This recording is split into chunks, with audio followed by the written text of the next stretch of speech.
Hi, I'm Shashank Bhargava, and you're listening to Three Things, the Indian Express news show. In this episode, we talk about the concentration of carbon dioxide reaching pre-industrial levels and the latest climate change measures.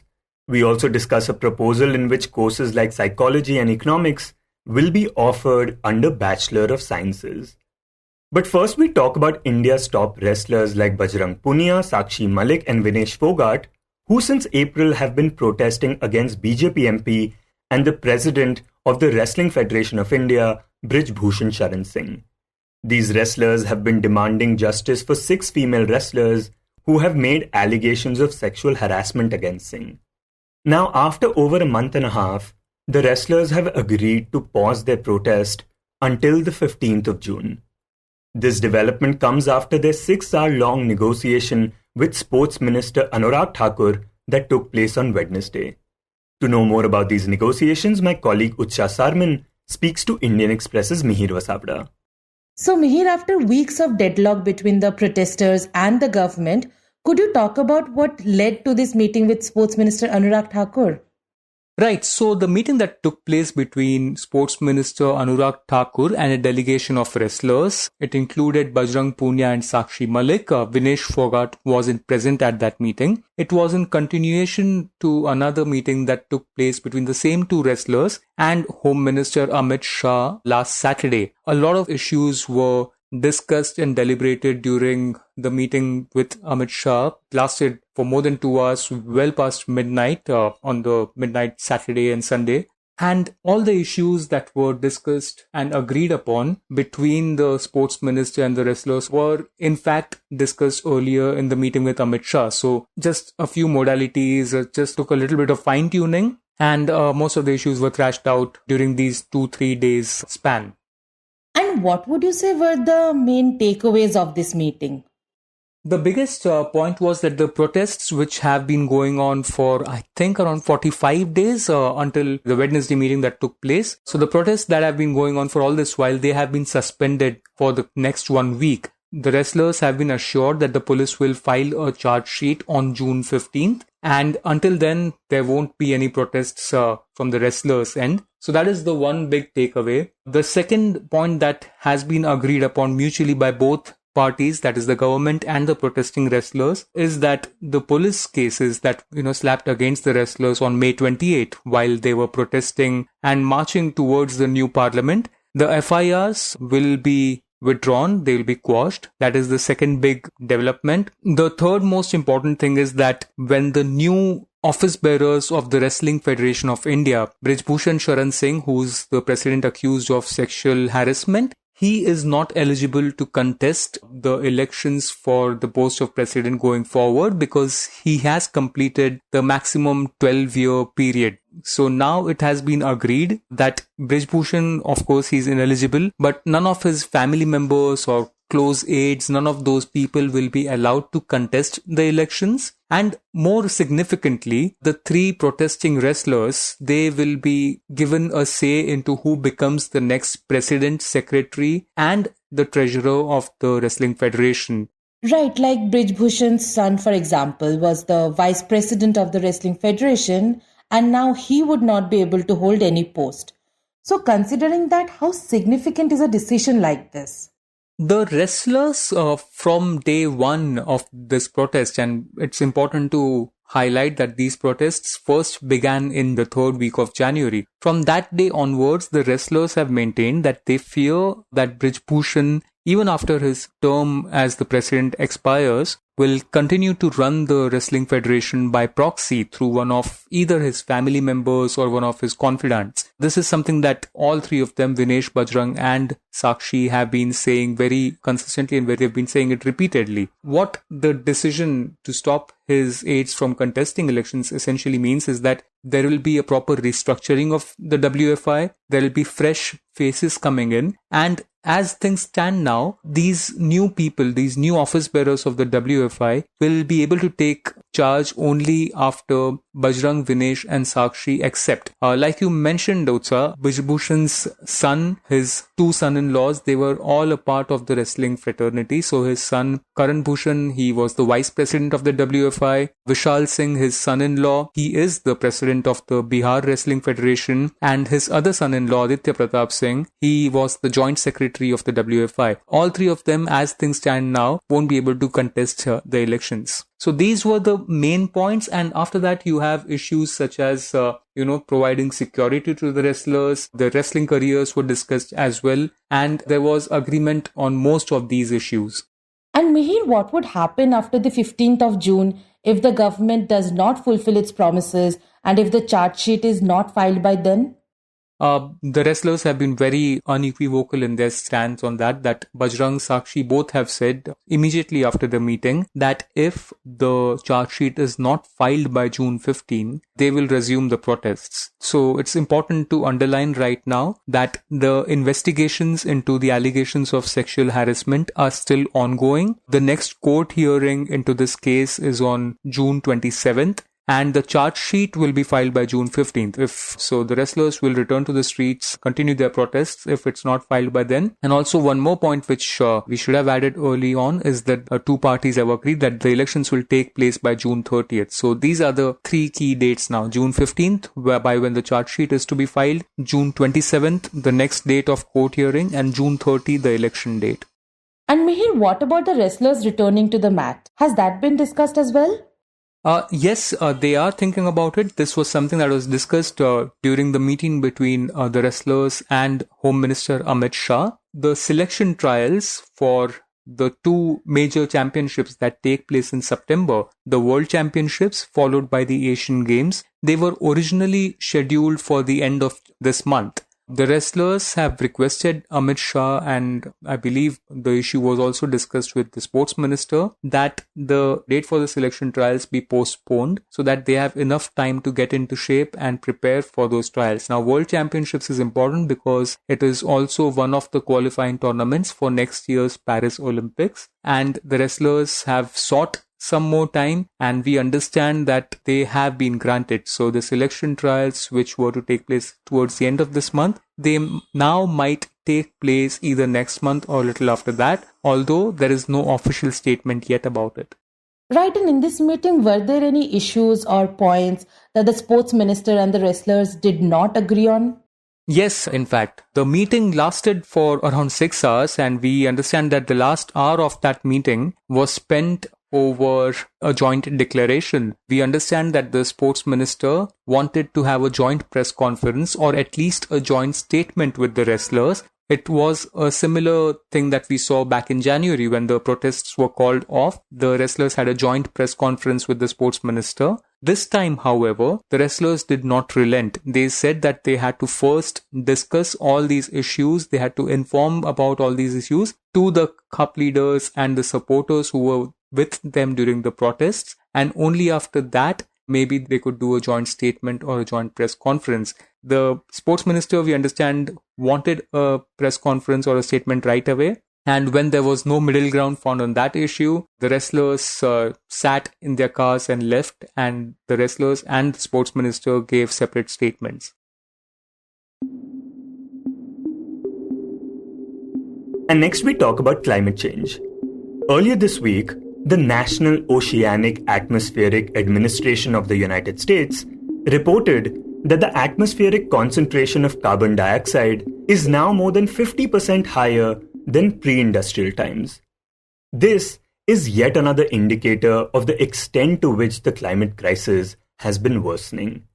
In this segment, we are joined by Indian Express's Amitabh Sinha to tell us more about this greenhouse gas responsible for global warming that is leading to climate change.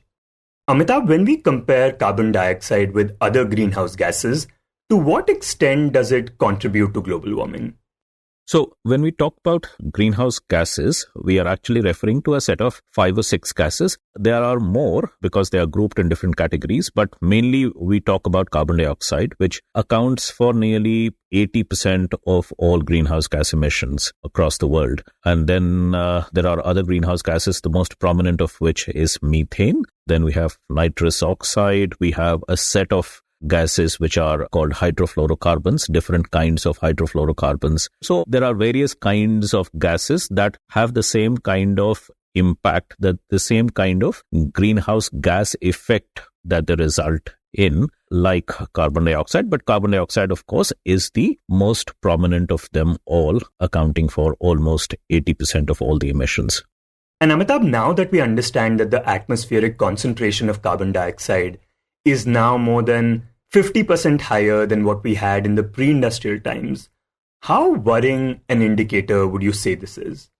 So the growth in carbon dioxide concentrations, it's a known thing. It's been happening for a pretty long time. It's being noticed for a pretty long time. Also, we know that the rate of growth has increased more recently. And, at one point of time, at least till a few years ago, 5-10 years ago, often we used to talk in terms of a limit. So at that point of time, if you asked, okay, what do you need to do to keep the temperatures below 2 degrees centigrade? You would say, we need to keep the carbon dioxide concentrations in the atmosphere below 450 ppm. And this used to be the conversation when the CO2 concentrations were somewhere in the range of 350, 370, 380 kind of parts per million. And now, so when you say carbon dioxide concentrations they have reached a new high, we have already reached 424. So we are 424 ppm CO2 concentrations in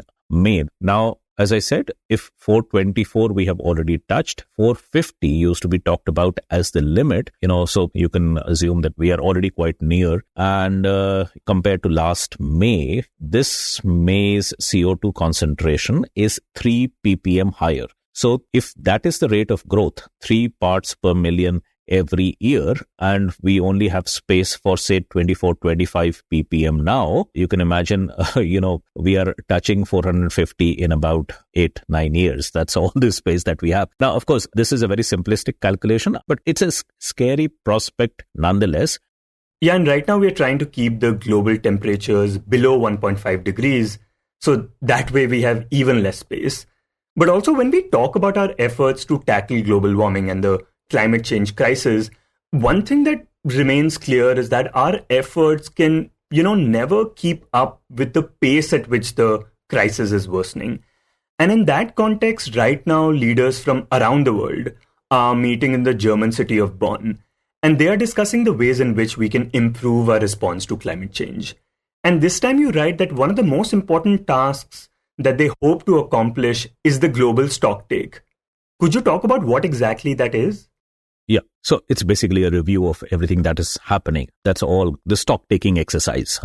Basically, it's a stock-taking exercise. Now, this Bonn meeting, it's not an unusual meeting. It happens every year. Now, Bonn happens to be the headquarters of the UN Climate Change, or it hosts the Secretariat of the UN Framework Convention on Climate Change, UNFCCC. And it is here that every year you have a meeting of all the countries. And this is part of that same process which results in the COPs, the COPs that are held every year at the end of the year. So this is a sort of an intermediate meeting. The COPs are held every year, and so is that meeting in Bonn. And now, of course, this 2023 is supposed to be a year wherein what is known as the global stocktake was supposed to take place, right? And this global stocktake actually is mandated by the Paris Agreement itself. So if you look at the Paris Agreement, Article 14, I think it is, there is a mention of this global stocktake, and it says, in the year 2023, and every 5 years after that, there should be a global stocktake, basically to review all the climate actions that are happening, that are taking place, and to see whether it is adequate to achieve the Paris Agreement targets. And the Paris Agreement targets, you would remember, is what? To keep the global rise in temperatures within 2 degrees centigrade and preferably within 1.5 degrees centigrade. So that's the Paris Agreement target. 1.5 and 2 degrees centigrade. So the global stocktake is supposed to review all the actions that are being taken to see whether it is adequate for meeting the targets and to scale up the efforts globally. That's what the global stocktake means. And this current stocktake, we understand, has actually been going on for more than a year now and is supposed to conclude in 2023 itself. And through this, like you said, they plan to increase their efforts. But even with the Paris goals, it's not mandatory for the countries to do anything. Every country essentially decides how much they want to contribute to the global efforts to tackle climate change. So would you say the global stocktake and what comes out of it will also be along those lines? Yes. I mean, the Paris Agreement is very clear that every country has to decide for itself what are the actions that they are going to take on climate. Now, that's there in Paris Agreement itself. That's a critical element of Paris Agreement. Now, this global stocktake also originates in Paris Agreement, so it cannot do anything which is violative of Paris Agreement. What I mean by that is, suddenly, if the GST concludes, by GST I mean global stocktake, if the global stocktake concludes that the collective effort of every country is inadequate, thoroughly inadequate to meet the Paris Agreement targets, it can urge all the countries to scale up their efforts, but it cannot prescribe what actions the countries must take, because prescriptive kind of thing would violate the main spirit of Paris Agreement itself. So it cannot be prescriptive. But the whole idea is that we should know where we are, right? The stocktake would show how big the gap is and what extra we need to do collectively, not as individual countries. Collectively, what is the extra effort that countries need to take to fulfill that gap? The only mandatory thing, by the way, in the Paris Agreement is that when you revise, the countries are free to decide for themselves what they are doing, but they have to keep on updating those efforts every 5 years. And the mandate is that when you update it, you have to scale it up. You cannot revise it downwards. So that is a mandate that is very clear in Paris Agreement, that you cannot revise your climate targets downwards. You have to scale it upwards.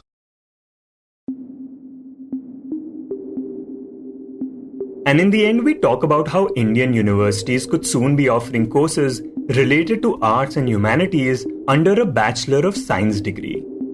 For years, of course, these courses like psychology and economics were being offered under the Bachelors of Art. But a committee set up by the University Grants Commission proposes to change that. When we spoke to Indian Express's national education editor Ritika Chopra, she explained that this is actually in line with the National Education Policy of 2020, which proposes the restructuring of higher education degree programs. This is restructuring in terms of the duration of the program, how many credits you need. It proposes a lot of new things for higher education, but restructuring the duration of the program is one big highlight of the new education policy. And as you know that currently, apart from professional degrees like the BTech or the MBBS, largely the undergraduate programs in our country are of 3 years duration. But the new education policy proposes that we should also introduce the 4-year undergraduate program. And also, again, another proposal is to introduce a 1-year master's program. As you know, presently, master's programs in India are of 2 years duration. So the policy suggested that a 1-year master's program can also be introduced. She says that such duration for courses are right now available abroad, but not in India. And the new national education policy aims to change that. And along with this, like we mentioned earlier, the University Grants Commission, which is the higher education regulatory body, also set up a committee to review the names of different degrees. And that committee has recommended that the 4-year degree can be called a BA, BSc Honours degree, just like the current 3-year degree is called, or a BA, BSc Honours with research, in case that 4-year program has research aspects to it. But what was interesting is that this committee has also recommended that the 4-year degree program can also be called a Bachelor of Science program, irrespective of the discipline. which means that, say, for instance, if we take the example of psychology or economics, in India, traditionally, all universities offer a Bachelor of Arts degree in psychology or economics. But this committee says that if you want to offer a Bachelor of Science degree in what is perceived to be a subject of the arts, social sciences, humanities discipline, you can also do that. So yeah, that's what's essentially new. And Ritika, would the courses change in any way because of this? Would a psychology course under a BA degree, for example, be different from one under a BSc degree?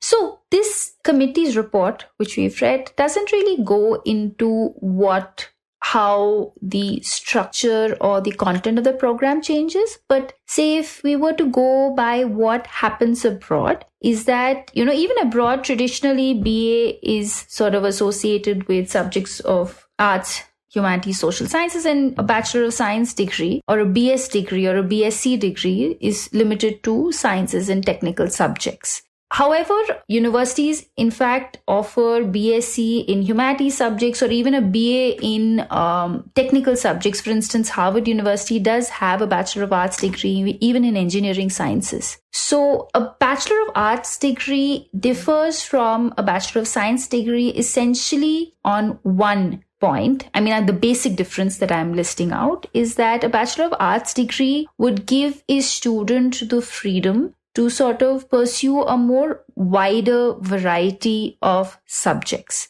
in that discipline, as opposed to a Bachelor of Science degree would focus on giving a student more in-depth technical knowledge in a subject that has been chosen by the student. So when I was looking at how is, say, a Bachelor of Science degree in engineering sciences different from a Bachelor of Arts degree in engineering sciences at Harvard University, it says that a BA degree in engineering sciences, a student pursuing that would have to earn less credits. And again, it would give the student freedom to pursue his or her interest outside engineering discipline as well, sort of a larger, like I said, a greater choice of subjects. While the BSc degree would require a student to earn more credits, and the content of this program would be more focused on providing a student with in-depth technical knowledge of the area of engineering that they have chosen to study. And Ritika, if someone is getting a degree in BSc rather than a degree in BA, would that help them in any way, either in India or abroad?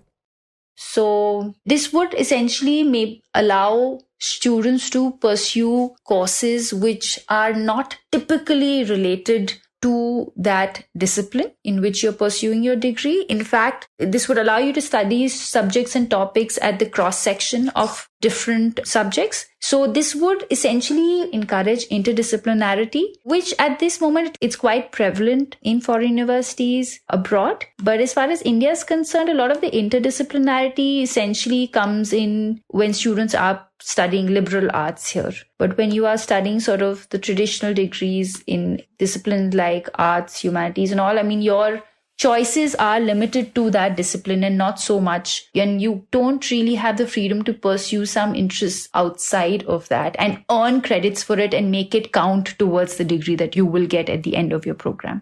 I do want to clarify this though, that while the BS degree or the Bachelor of Science nomenclature can be used for arts, humanities, and social sciences, the reverse is not true in the sense that this committee has not permitted the use of the Bachelor of Arts nomenclature for science subjects. So what a Harvard does that gives you a BA in engineering sciences will not be possible here for Indian universities at least. And Ritika, when could we see this happening? What is the next step here?